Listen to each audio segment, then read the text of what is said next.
Hello students, आज अपन chapter 11 conic section शुरू करने जा रहे हैं। कॉनिक सेक्शंस मतलब कोन के सेक्शंस। क्या होते हैं कॉनिक सेक्शंस बेटा? जैसे ये कोन है, इन्वर्टेड कोन लिया है मैंने।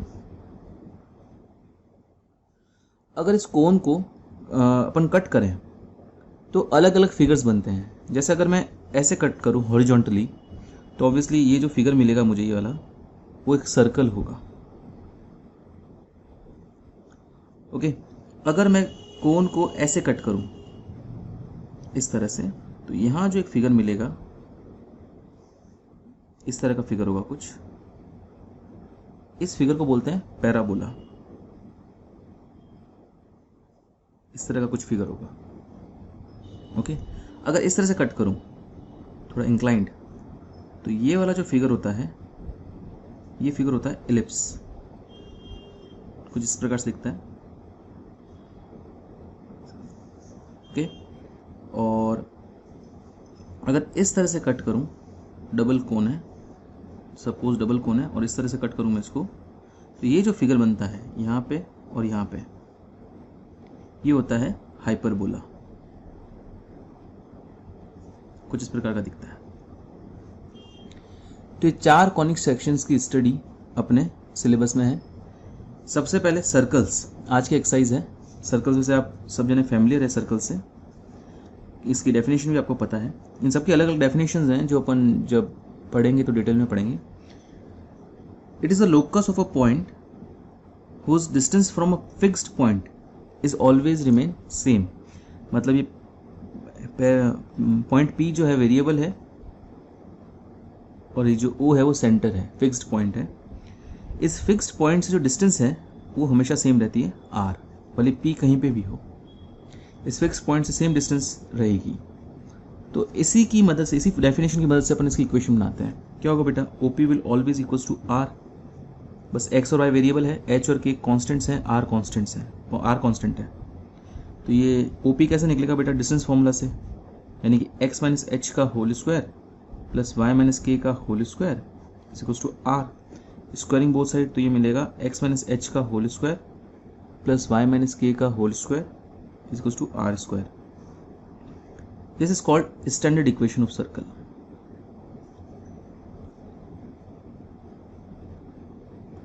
इसको देखते ही स्टैंडर्ड इक्वेशन क्यों बोलते हैं बेटा? क्योंकि इसे देखते ही कुछ इन्फॉर्मेशन एक्सट्रैक्ट हो जाती है। क्या? कि सेंटर जो है वो h, k है और रेडियस R है। एग्जाम्पल के तौर पे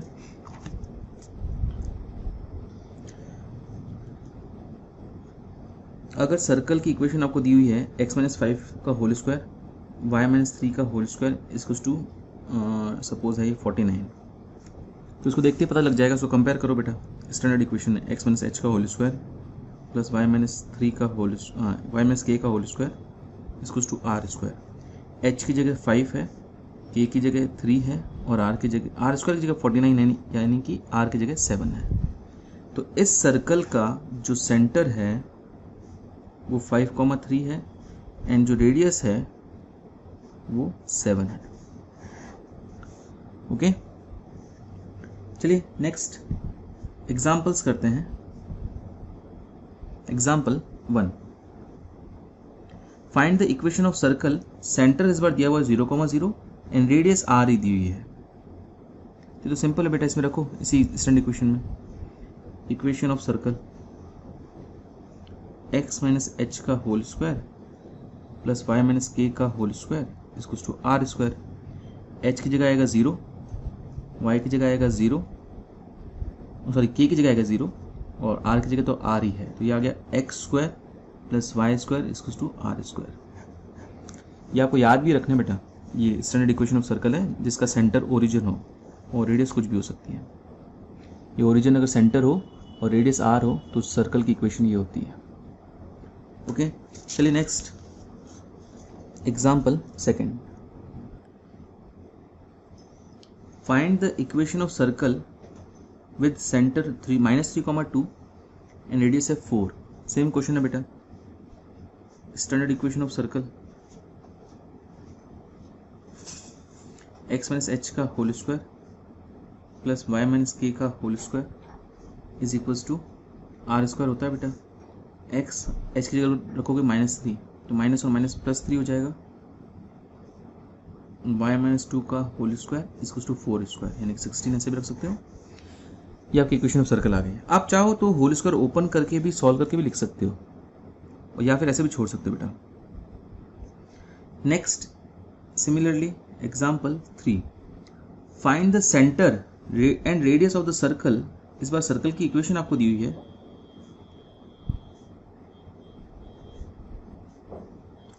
ओके, ये इस तरह की इक्वेशन थी, लेकिन इस बार एक्सपांड करके दे दी। ऐसी इक्वेशन को बोलते हैं जनरल इक्वेशन, और आपको सेंटर रेडियस बताना है। तो कोई दिक्कत नहीं, आप एक काम करो, इस फॉर्म में चेंज कर दो, x - h का whole square plus y - k का होल स्क्वायर की फॉर्म में।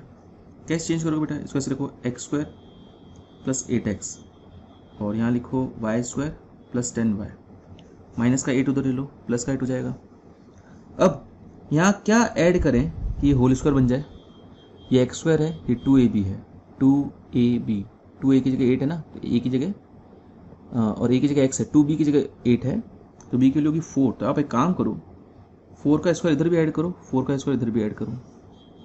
सिमिलरली 2ab की जगह 10y है, a की जगह y होगा, तो b की जगह 5 है, 5 स्क्वायर इधर भी ऐड करो, 5 स्क्वायर इधर भी ऐड करो। क्यों किया ऐसा? ये कंप्लीटिंग द स्क्वायर मेथड वाला ही तरीका है। ये हो जाएगा x प्लस 4 का होल स्क्वायर। सॉल्व करो इसको, यही आएगा। a² plus 2ab plus b² को मैंने a प्लस b का होल स्क्वायर लिख दिया। सिमिलरली ये y प्लस 5 का होल स्क्वायर है, और ये क्या बेटा? 25, 16 और 8, 25 और 16 हो गया 41, और 8 हो गया 49। अब इसको कंपेयर करो, compare this with x - h का whole square plus y - k का whole square equals to r²। तो क्या पता चलेगा बेटा? -h की जगह अपने पास 4 है, यानी कि h की जगह -4 होगा, -k की जगह 5 है, यानी k की जगह -5 होगा, r² की जगह 49 है, मतलब r की जगह 7 होगा। तो जो आपका सेंटर है वो तो आ गया, h, k होता है ना, यानी कि -4, -5, एंड रेडियस जो है वो आपके पास आ गई r इक्वल्स टू 7। सिंपल। चलिए नेक्स्ट एग्जाम्पल 4th। ये थोड़ा अलग क्वेश्चन है। Find the equation of circle which passes through the points 2, -2 and 3, 4 and whose center lies on x plus y is equals to 2। Question समझना बेटा, एक circle है, उसके ऊपर 2 पॉइंट्स आपको दे रखे हैं, 2, -2 और 3, 4, और जो सेंटर है वो, जो सेंटर h, k है, वो इस line x plus y equal to 2 पे लाई करता है। तो आपको सर्कल की इक्वेशन निकालनी है। तो आपको 2 चीज़ें रिक्वायर्ड सर्कल की इक्वेशन निकालने के लिए, तो सेंटर और एक रेडियस। रेडियस मान लेता हूँ मैं, इसको मैं O नाम दे देता हूँ, इसको A, इसको B। ये रेडियस होगी OB, और OAB रेडियस होगी, और ये जो h, k है वो इस इक्वेशन लाइन पे लाई करेगा। ओके, चलिए सर शुरू करते हैं। सिंस OA जो है रेडियस के बराबर है, तो OA को जब रेडियस के इक्वल रखोगे तो क्या मिलेगा आपको? 3 - h का होल स्क्वायर प्लस k - 4 का whole square is equals to r²। ये square root of this equals to r होगा, तो मैंने r स्क्वायर रूट उधर लेके स्क्वायर कर दिया, तो ये मेरे को एक इक्वेशन पता लग गई। Also since OB is equals to r है, तो उससे भी मेरे को ये मिलेगा बेटा, 2 - h का होल स्क्वायर -2 - k का whole square equals to r, square root उधर लेके स्क्वायर कर दिया, यानी कि ये तो हो गया 2 - h का होल स्क्वायर, माइनस कॉमन ले लिया, तो माइनस ऑफ स्क्वायर प्लस हो जाएगा, 2 + k का whole square equals to r²। ये r² के इक्वल है, ये भी r² के इक्वल है, दोनों को इक्वेट कर दो बेटा। 3 - h का होल स्क्वायर प्लस k - 4 का होल स्क्वायर, 2 - h का होल स्क्वायर प्लस 2 + k का होल स्क्वायर। इसको सॉल्व करोगे तो h और k की इक्वेशन मिलेगी। अच्छा, जो O है h, k lies on x plus y equal to 2, ये पॉइंट इस पे लाई करता है, तो ऑब्वियसली ये पॉइंट इसको सेटिस्फाई करेगा, मतलब h प्लस k जो है 2k इक्वल होगा। एच और के की ये इक्वेशन है, एच और के की एक और इक्वेशन इससे मिलेगी। अगर इन दोनों इक्वेशन को सॉल्व किया जाए तो आपको एच और के की वैल्यू मिल जाएगी। अगर वो एच और के की वैल्यू इसमें या इसमें किसमें भी रख दीजिए तो आपको आर की वैल्यू भी मिल जाएगी। एच और आर की वैल्यू अगर मिल गई, एच के और आर की वैल्यू अगर मिल गई तो इक्वेशन ऑफ सर्कल निकालना ईजी है। सेंटर और रेडियस आ जाए तो फिर इक्वेशन ऑफ सर्कल ईजिली निकाल सकेंगे। चलिए तो एच और के की इससे इक्वेशन एक्सट्रैक्ट करते हैं। 9 - 6h + h² + k²। इसका कोई फर्क नहीं पड़ता बेटा, k-4 लिखो या 4 - k लिखो, क्योंकि स्क्वायर है ना, इसलिए वैसे 4 - k लिखना चाहिए था मुझे, तो कोई फर्क नहीं पड़ेगा।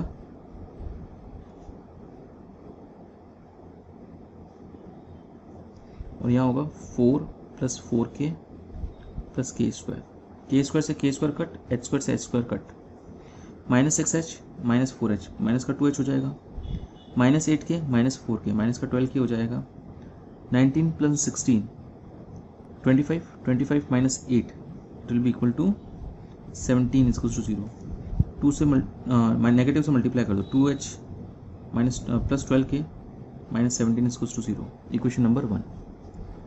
Let's solve equation number 1 and 2 to obtain the values of h and k.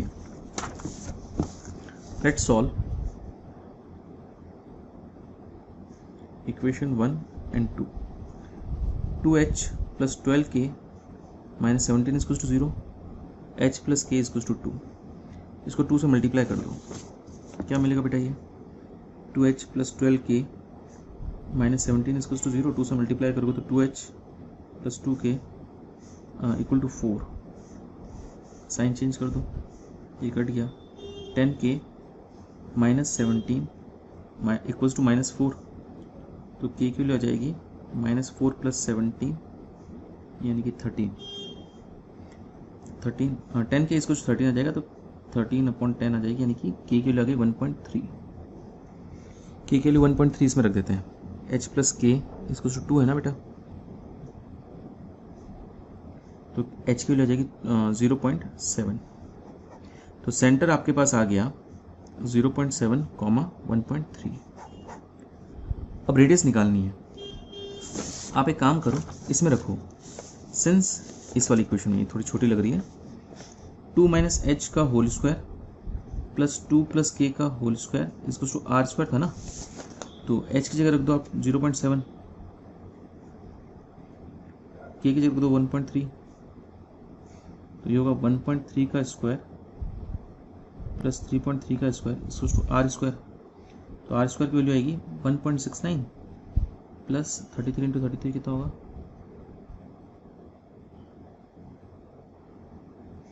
1089। तो ये 10.89 हो जाएगा। r² ऐड करो,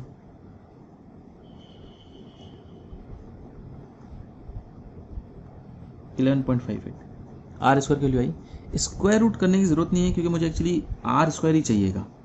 क्या है? Required equation of circle. क्या फॉर्मूला था बेटा? x - h का होल स्क्वायर + y - k का होल स्क्वायर = r²। h की जगह है 0.7, k की जगह है 1.3 = 11.58 will be your required equation of circle. Simple है बेटा। इस तरह क्वेश्चन एक्सरसाइज 11.1 में है जो आपको करने हैं। एक चीज इसमें नहीं बताई गई एक्सरसाइज में, जो मैं आपको बता देता हूँ, general equation of circle.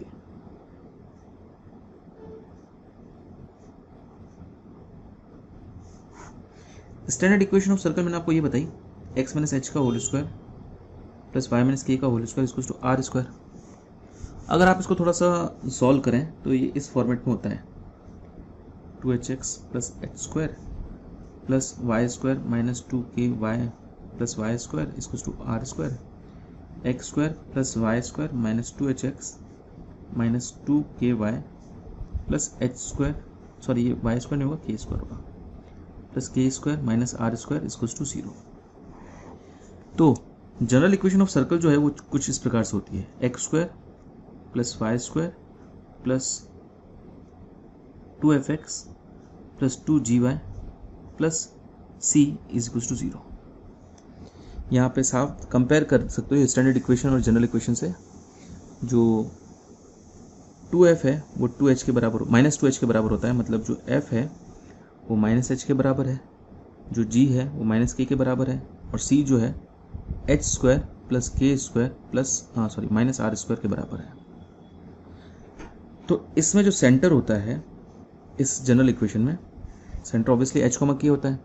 H की वैल्यू आएगी माइनस एफ और के की वैल्यू आएगी माइनस जी, और जो रेडियस है उसका फॉर्मूला है बेटा, इससे मिलेगा, ये इधर आएगा, इधर आएगा, H square plus K square minus सी, या आर स्क्वायर की वैल्यू आई, आर की वैल्यू जाएगी स्क्वायर रूट ऑफ दिस। कई बार ये भी यूजफुल है क्वेश्चंस को करने में। जैसे एक एग्जांपल अपने किया था, एग्जांपल 3, ये आपको जनरल इक्वेशन दी हुई थी बेटा, X square plus Y square plus 8x plus 10y minus 8 equals to 0। अपन ने वैसे इसको स्टैंडर्ड इक्वेशन में चेंज करके कर दिया था, वो भी तरीका सही है, पर इसको वैसे भी कर सकते हैं जनरल इक्वेशन से। कैसे बेटा, इसको कंपेयर करो दोनों को, तो आप ऑब्जर्व कर सकते हो, एक्स स्क्वायर कंपेयर हो गया, वाई स्क्वायर कंपेयर हो गया, 8x की जगह 2fx है, तो बेटा 2f की वैल्यू हो गई 8, यानी कि f की वैल्यू हो गई 4, 2g की वैल्यू हो गई 10, यानी g की वैल्यू हो गई 5, और c की वैल्यू हो गई -8। तो आपका सेंटर तो क्या आ जाएगा बेटा इससे, -f, -g, यानी कि -4, -5, ये आया था अपने, बस स्टैंडर्ड इक्वेशन चेंज करके लाया था बेटा। और रेडियस क्या होगी, इसका फॉर्मूला ये रहा, स्क्वायर रूट ऑफ, अच्छा इसको मैं ऐसे लिख देता हूँ, एच स्क्वायर को अपन एफ स्क्वायर लिख सकते हैं, क्योंकि स्क्वायर करेंगे दोनों साइड तो माइनस एच का स्क्वायर प्लस स्क्वायर ही होगा। के स्क्वायर को मैं जी स्क्वायर लिख सकता हूँ माइनस एफ। ऐसा इसलिए क्या, क्योंकि अपन को इससे एफ और जी की वैल्यू पता होती है, एच और के की नहीं। तो रखो बेटा, एफ का स्क्वायर मतलब 4 स्क्वायर, जी का स्क्वायर मतलब 5 स्क्वायर, और माइनस सी की वैल्यू 8 है, तो माइनस 8 तो प्लस 8 हो जाएगा। कितना हो जाएगा बेटा ये, 16 प्लस 25 प्लस 8, यानी कि 49 का स्क्वायर रूट आ गया 7। तो इस तरह से भी जनरल इक्वेशन का यूज़ करके भी अपन डायरेक्ट इन फॉर्मूला से, इससे और इससे सेंटर और रेडियस निकाल सकते हैं। ज़रूरी नहीं है यूज़ करना, लेकिन अगर आप दूसरी कोई बुक्स वगैरह करते हो, आरडी करते हो, तो आपको उसमें ये यूज़ लेनी पड़ेगी। बाकी एनसीईआरटी में तो आप स्टैंडर्ड इक्वेशन से ही सारे क्वेश्चंस कर पाएंगे। तो एक्सरसाइज कीजिएगा आज आप लोग, और डाउट्स हो तो मुझे पूछिएगा। आज के लिए इतना ही, थैंक यू बेटा।